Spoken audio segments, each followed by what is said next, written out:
Around the year 590 AD, Melangell lived with her father, a powerful king of an Irish clan. She was fair of face and had attracted many suitors. As soon as she was of age, her father wasted no time in arranging her marriage to a prominent Irish nobleman. Much to the king's dismay, Melangell was a bride of Christ and had no intention of relinquishing her chastity.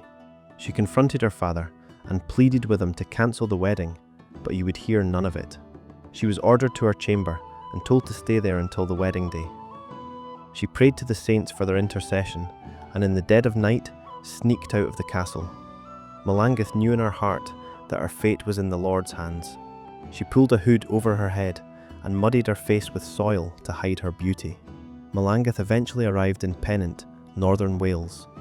Surrounded by nature, without a soul in sight, the Holy Virgin had found the perfect hideaway. For 15 years she lived alone and spent her days in prayer. You might think she must have been terribly lonely. On the contrary, you see, Melangell had an affinity for animals. When she prayed, the birds would descend from their nests and sit beside her alongside the hares, deer and squirrels, as though joining her in prayer themselves. One afternoon, a young prince was hunting with his hounds nearby. The Holy Virgin was so deep in prayer that initially she didn't hear the commotion. Suddenly, a frightened hare came bursting through a bush and dashed underneath the hem of her dress. As Melangell rose to her feet, 2 snarling hounds came following the hare. She raised her hand to the dogs, and with a yelp, they halted in their tracks and cowered before her. She could hear the prince approaching as he ordered the dogs to attack the hare, but they dared not step an inch closer. Come on, you two. Fetch that hare, quick, or else I'll give you a... He stopped in his tracks. The prince had caught up with his hounds and was so struck by Melangell's beauty and grace, he was left speechless. How did you get them to do that? What are you doing out here? I mean, excuse me, miss, I'm...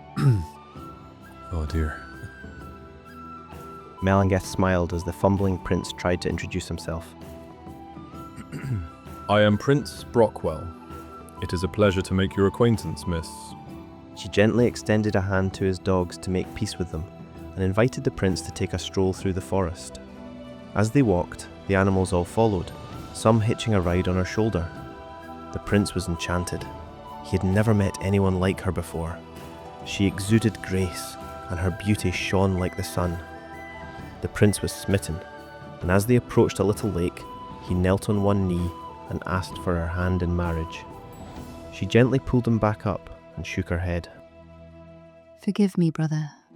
I love you in Christ as a sister, but not as a wife. Since I was little, I heard God's calling and knew in my heart to seek him out in solitude.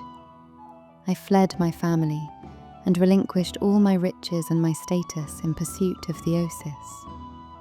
For 15 years I have lived in this wilderness, eating that which the Lord provides for me. I still have much work to do. Please try to understand, and let me be. Although he was disappointed, her piety had overwhelmed him. He understood completely and made her a promise. She could live in her forest for the rest of her days, and no man would harm any animal on her ground. He gifted her a portion of land on which there was a little churchyard, and so it was that Melangell founded a monastery. Tales of her miracle had spread through the land, and people fled to her for sanctuary from persecution. The abbess welcomed many women who sought to follow her holy example and protect their virginity. Melangell lived the rest of her days in peace, surrounded by her animal friends. Melangell is also known as the Little Nun, but by no means is her legacy small. After her death, pilgrims would travel for many miles to visit her tomb and pray for her intercession. Brockwell's successors honoured the Holy Virgin and decreed the area must remain a protected site for both humans and animals in need of refuge. For many centuries after her death, no animal was killed on the grounds.